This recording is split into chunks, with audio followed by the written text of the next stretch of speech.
monitoreo de estos dos valores fundamentales, tiempo y costo, para lograr la productividad. Al respecto, también ustedes deben de saber que estos rendimientos, que son los patrones, los valores tan importantes, significa también, vamos a decir, la cantidad de trabajo que hace una cuadrilla o un obrero en un determinado tiempo. Pero lamentablemente también debo de decirles que en el Perú nuestros rendimientos que nosotros usamos para nuestros proyectos están desfasados, lo cual hace que los proyectos resulten atrasándose o finalmente teniendo pérdidas económicas en una obra. ¿Por qué? Porque simplemente yo dije que mi tiempo de mi proyecto y mi costo de mi proyecto depende de mi rendimiento, pero si estos rendimientos son desfasados, no son los que corresponden, y de allí yo me guío para hacer mi expediente técnico y con eso ir al campo y hacerlo realidad, imagínense lo que va a pasar. Definitivamente se van a traducir en pérdidas, se van a traducir en atrasos. Y eso es lamentable. Es por eso que muchos de los proyectos no fracasan, tal vez porque el ingeniero es malo, porque no sabe dirigir una obra, sino que resulta ser así de catastrófico, de que todos los proyectos a veces pues no terminen en el tiempo, ni se gaste lo que se dice, porque los rendimientos, que es el punto de partida para hacer mi presupuesto y mi cronograma, pues no corresponde. Entonces, eso ya nos queda un gran trabajo. Yo siempre digo, porque soy catedrática también de diferentes universidades y también asesora en el tema de investigaciones. Entonces yo le digo a los jóvenes, ¿qué esperan? Tenemos tanto que hacer y resultamos haciendo a veces investigaciones que no aportan. Yo siempre digo que una investigación tiene que aportar algún problema que tengamos. Entonces, en el Perú, miren, solamente tenemos rendimiento para el IME Callao del año 69 y solamente para el rubro de edificaciones. ¿Qué pasa con los demás rubros? ¿Qué pasa con las demás regiones? ¿Qué pasa con los demás distritos? ¿Qué pasa con los demás tipos de proyectos que tenemos?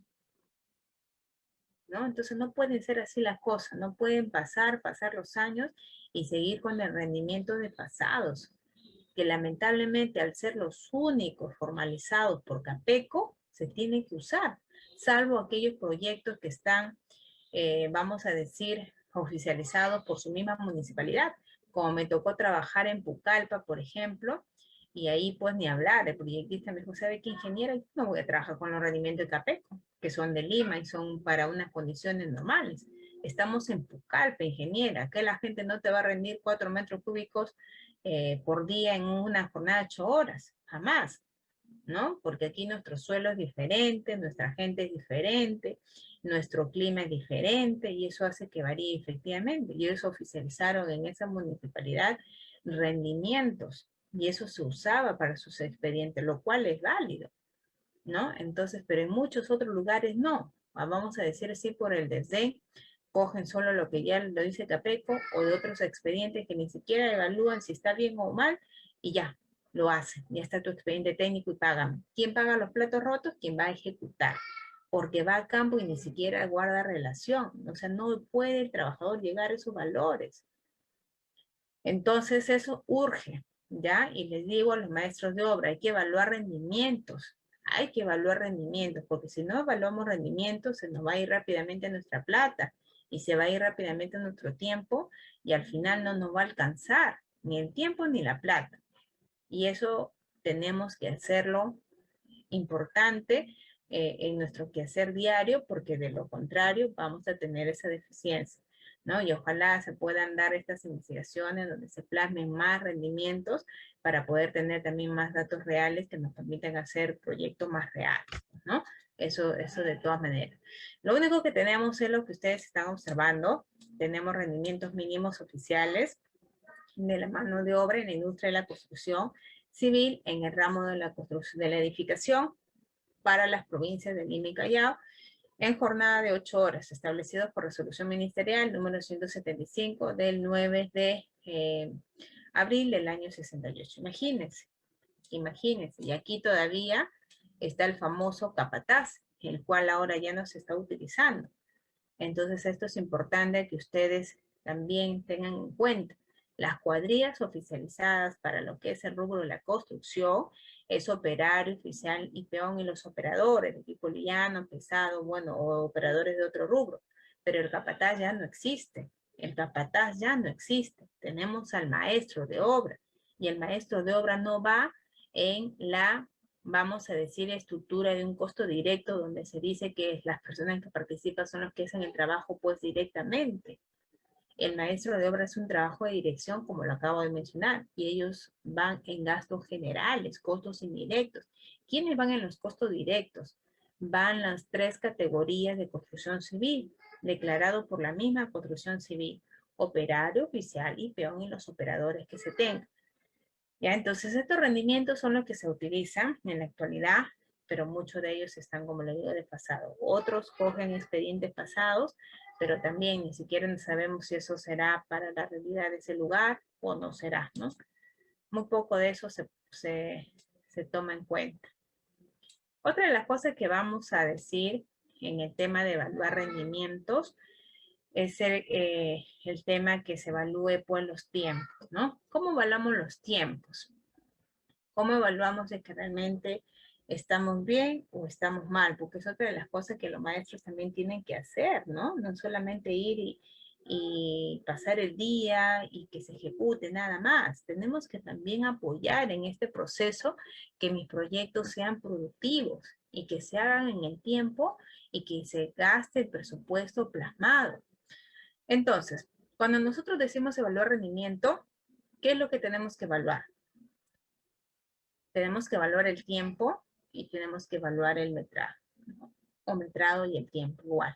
Rendimiento, como ya lo habíamos visto por aquí, rendimiento es metrado sobre tiempo. Es la cantidad de algo, es la producción entre el tiempo. Ese es rendimiento.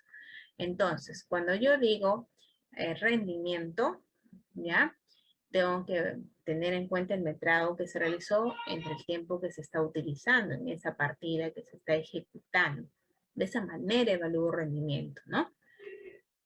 ¿Qué tiempo iniciaste para ejecutar esa partida? ¿Qué tiempo finalizaste en esa partida? ¿Y qué metrado hiciste en esa partida? Así evalúo rendimientos, ¿ya? Y puedo tomar en cuenta sus factores externos como que de repente llegó enfermo, o si de repente no tomó desayuno, o no tiene un buen incentivo, qué sé yo, muchas de otras cosas se tienen que evaluar. Entonces, para empezar, los metrados, ¿dónde los voy a encontrar? En el tema de tus costos o en tu presupuesto, ahí vas a encontrar tu metrado, ¿correcto? Ahí va a estar. Luego, el tema de tus tiempos, lo vas a encontrar. Para hallar los tiempos, que es un parámetro importante, vamos a hacer de la fórmula de rendimiento, vamos a despejar, ¿no? Donde el tiempo, que es uno de los factores que también evaluamos en campo, el tiempo es igual a metrado sobre rendimiento. Metrado, ¿dónde lo obtuviste? En tu presupuesto, en tu reporte de presupuesto general, ahí está tu dato metrado. Tu rendimiento, ¿dónde lo obtuviste? En tus análisis de costos unitarios. En tus análisis de costos unitarios, ahí obtuviste el valor de tu rendimiento. Dividiendo esas dos cosas, y de hecho el S10, que es un software que nosotros usamos para hacer presupuestos, nos da esos días. Esos días, ya nos dice, para tal partida, tantos días. Entonces nosotros tenemos que evaluar eso. Si tu expediente te dice que esos días debe utilizar para esas partidas, pues nosotros tenemos que chequear. ¿Y cómo chequeamos? Con un instrumento, con un documento fundamental en nuestros expedientes técnicos, que son nuestros cronogramas de ejecuciones de obras. Con esos cronogramas de ejecuciones de obra, nosotros chequeamos los tiempos de las partidas y si estamos bien con respecto a los tiempos de inicio, tiempo de finalización y los tiempos que se están dando de desarrollo de las partidas unas con otras, ¿ya? Muy bien. Otra de las cosas que les decía, o otro de los pilares fundamentales era el tiempo, que ya les decía cómo lo vamos a evaluar. Otro de los pilares fundamentales es el costo, ¿no? Y cuando nosotros evaluamos el costo, nos vamos a ir al costo unitario, ¿ya? Vamos a hacer la evaluación del costo unitario, y eso es algo simple. Para ello ustedes van a evaluar el costo unitario ejecutado en campo versus el costo unitario programado que está en el expediente técnico. ¿Ya? Entonces, por ejemplo, es su costo unitario de una partida denominada base de afirmado espesor 20 centímetros. Esta partida tiene su rendimiento y tiene su cuadrilla. Usted puede verificar si esta cuadrilla es la que se está empleando en campo y usted puede también evaluar su rendimiento, ¿sí? Puede evaluar su rendimiento. Entonces, este dato de rendimiento y cuadrilla es importante evaluarlo para poder determinar el costo. Yo aquí tengo un valor, un costo unitario por metro cuadrado, porque los costos unitarios están en función a las unidades de medida. Entonces acá tengo un costo. Dice 13.38 es el costo por metro cuadrado de la base de afirmado. Pero ese es un costo del expediente técnico. ¿Será el costo o será el valor que se está dando en campo? No lo sé. Tengo que en todo caso evaluarlo, porque donde más se va la plata y rápidamente es en la mano de obra. ¿Por qué? Porque de repente en campo se está usando 4 oficiales, de repente 8 peones y bueno, un operador de equipo liviano. Si estás utilizando más cuadrilla de la que está en tu expediente, que es la que de allí ha salido el tiempo y el dinero y está declarado, si tú estás usando más personas, si estás teniendo menos rendimiento, ¿qué es lo que va a pasar? Vas a tener más costo unitario por unidad de partida. Y lo que va a estar en tu expediente va a estar de repente muy alto respecto a lo que estás ejecutando en campo. Ahora, si estás por debajo, no hay ningún problema. Vamos a ahorrar y podríamos por ahí de repente tener algunos manejos de poder hacer otras cosas, de poder mejorar. Pero si tú ni siquiera haces esto, imagínate, muchas de estas cosas ni siquiera los ingenieros lo hacen. Entonces yo les recomiendo a ustedes, maestros de obra, que justamente me da mucho gusto que se estén capacitando, pues hagan este trabajo. Un trabajo tan simple, esto lo encuentran en los expedientes técnicos, en los análisis de costos unitarios. Ahí ustedes van a tener los costos por unidad de partida. Y lo mínimo que tenemos que ver es si estas cuadrillas y estos rendimientos son los que se están cumpliendo en campo. De ahí nos vamos a sacar nosotros cuentas si es que efectivamente el costo es el que se está dando y asimismo el tiempo. Esos dos parámetros fundamentales. Otra de las cosas importantes que hay que tomar en cuenta en el trabajo que ustedes van a desarrollar es en relación a las secuencias lógicas. Es importante también en la ejecución que hacemos de nuestras labores, hacer las cosas correctas. Y una de las cosas que nosotros trabajamos mucho son en edificaciones, ¿no? Y eso, al trabajar en edificaciones, nosotros nos tenemos que basar en secuencias lógicas. Las secuencias lógicas son aquellas, vamos a decir, procesos que nos permiten desarrollar las partidas paso a paso de una manera concatenada, ¿no? De una manera ordenada. Entonces, esta es una práctica que yo siempre hago, el de hacer mis secuencias lógicas para todos mis proyectos, porque me permite decir, aquí inicias, luego continúas y paralelamente puedes hacer estas actividades como se está mostrando, para yo armar mis cuadrillas de trabajo. Entonces aquí, por ejemplo, entre 1 y 2, ¿qué se dice? Que para la primera partida que siempre debemos ejecutar en cualquier proyecto son obras provisionales y luego de ellas trabajos preliminares. No podemos hacerlas paralelas. Primero obras y luego trabajos preliminares.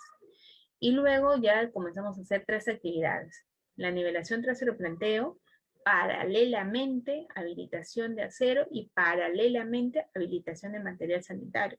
Significa que puedo manejar 3 cuadrillas a la vez, ¿entiende?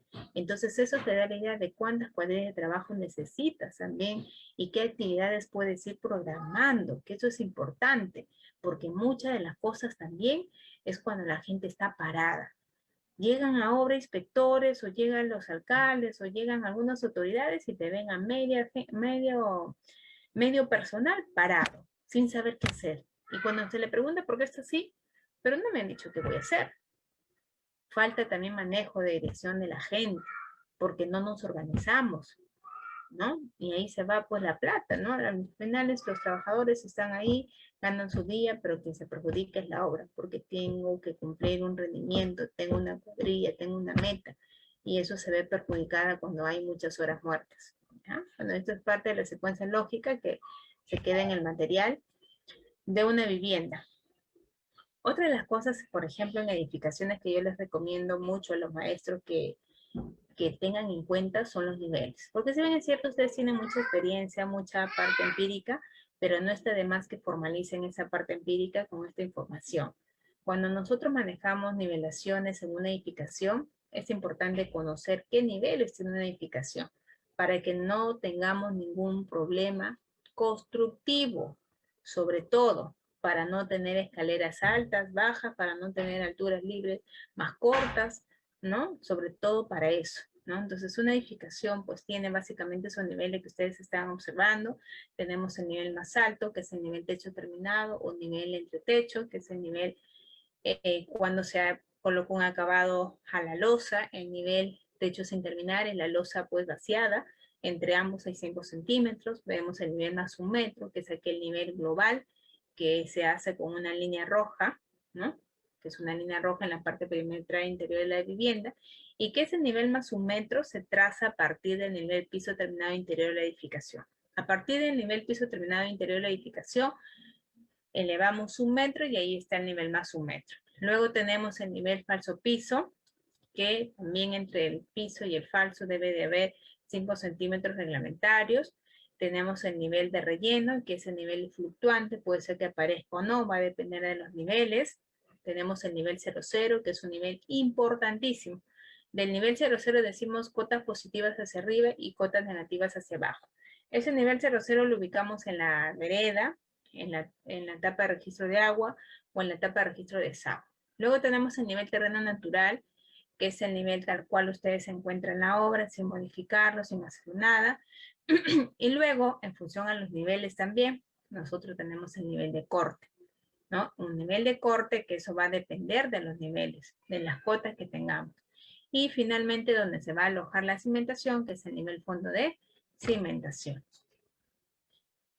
Otra de las cosas que tenemos que tener en cuenta que cuando nosotros hacemos movimiento de tierras para el tema de las excavaciones, estas se hacen entre dos niveles. Se hacen entre el nivel terreno natural, que es lo que estamos observando, y el nivel fondo de cimentación. Ojo que entre esos dos niveles, nivel terreno natural y nivel fondo de cimentación, pueden existir dos tipos de excavaciones. La simple, que siempre va a existir, y también la masiva.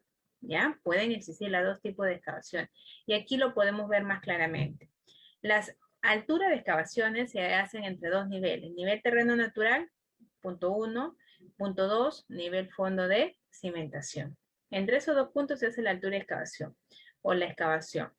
Y estas a su vez pueden tener dos tipos de excavaciones, la simple y la masiva.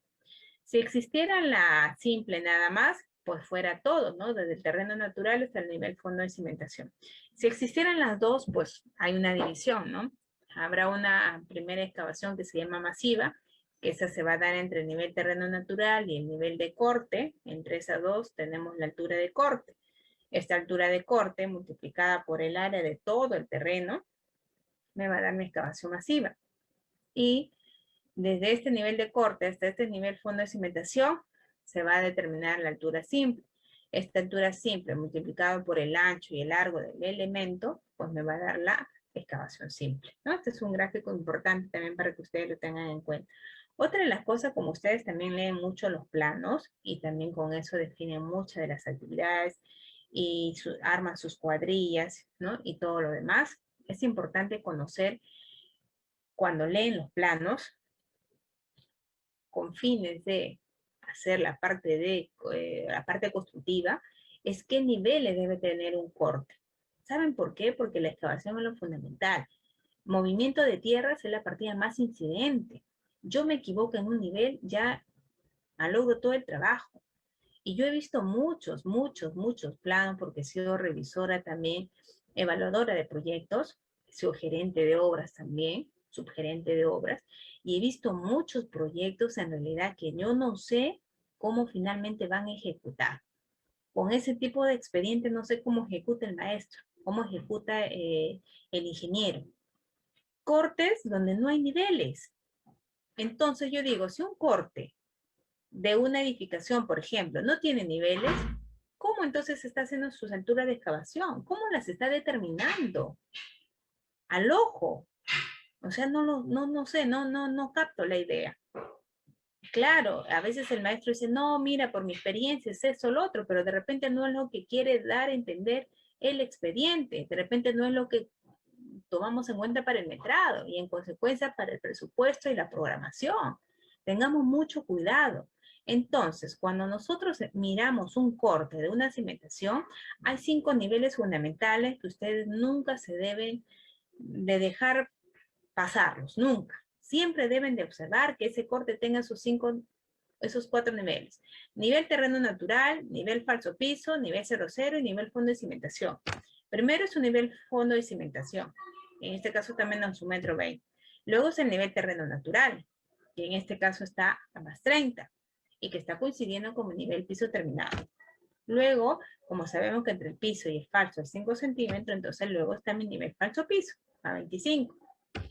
Luego tenemos el nivel 00, que ese es el nivel referencial. Sabemos que las cuotas positivas serán hacia arriba y que las cuotas negativas serán hacia abajo. Pero ya lo estoy colocando en mis niveles, ya aparecen en mi corte. Luego, en este caso, está apareciendo un nivel de corte y ustedes me dirán, ingeniero, ¿y cuándo aparecerá el nivel de corte? Pues yo le voy a decir eso, lo explicaré en otro capítulo. No, mentira, lo voy a decir. El nivel de corte es un, vamos a decir, indicador que me va a determinar mis excavaciones masivas. Y este nivel de corte hay un tips infalible que ya te dice si va a haber que metrar excavación masiva o no. ¿Saben cuál es ese tips? Es que tu nivel falso piso, correcto, esté, vamos a decir, debajo del nivel terreno natural, o que tu nivel terreno natural esté encima de tu nivel falso piso. Cuando tu nivel terreno natural está encima de tu nivel falso piso, indudablemente vas a metrar excavación masiva, indudablemente. Uno de los indicadores también es que tu cuota sea negativa, pero eso es como ahora en el COVID. Tienes fiebre, no es que tengas COVID, pero si ya te sacan la prueba molecular y sale positivo, pues ya ni modo, tienes COVID. Entonces, esta prueba molecular es la que le hago, que cuando tu terreno natural está encima de tu nivel falso piso, entonces definitivamente vas a meter excavación masiva. Y para ello lo primero que tienes que hacer es ubicar tu nivel de corte, ¿ya? Y el nivel de corte, ¿cómo lo ubico? 10 centímetros abajo de tu nivel falso piso. Si tu nivel falso piso está acá, mide 10 centímetros y allí está tu nivel de corte, como en este caso. ¿Correcto? Ahí está, 10 centímetros, que es el espesor de falso piso, ya ubicas tu nivel de corte. Entre el nivel de corte y entre el nivel 00, pues habrá los 15, ¿no? Porque es la medida que está a partir del nivel 00. Luego, como el cimiento tiene 1 metro de alto, entonces si el nivel fondo de cimentación es 1,20 m y ahí está mi 00, me faltará 20 centímetros. Entonces de aquí tengo que mi altura de relleno va a ser 35 centímetros. Tengo que mi altura de corte va a ser 15 centímetros porque las alturas se dan desde el nivel terreno natural hasta el nivel de corte, es la altura de corte y la que me dará mi excavación masiva. Y entre mi altura de corte y mi nivel fondo de cimentación, mi altura simple, que es la que me va a dar mi excavación simple. ¿Ya? Muy bien, otra de las cosas importantes que también tienen que tomar en cuenta en cuanto a las edificaciones son los sistemas constructivos bajo este sistema de la albañilería confinada. ¿Por qué? Porque es básicamente la mayoría de edificaciones que hacemos bajo este sistema de albañilería confinada.